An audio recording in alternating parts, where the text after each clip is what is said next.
নারী ওয়ানডে বিশ্বকাপ বাছাইয়ে নিজেদের শেষ ম্যাচে কাল পাকিস্তানের মুখোমুখি হবে বাংলাদেশ।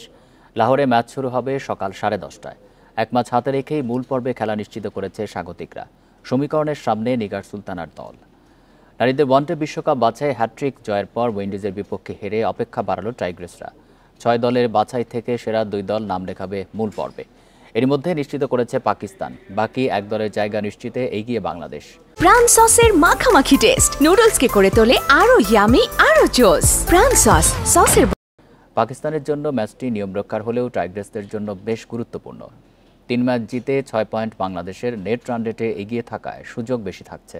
ওয়েস্ট ইন্ডিজ তাদের শেষ ম্যাচে থাইল্যান্ডের বিপক্ষে বড় ব্যবধানে জিতলে আর বাংলাদেশ বড় ব্যবধানে হারলে আক্ষেপে পড়তে হবে জ্যোতিদের। Look at the celebrations for Bangladesh, not just because of the victory.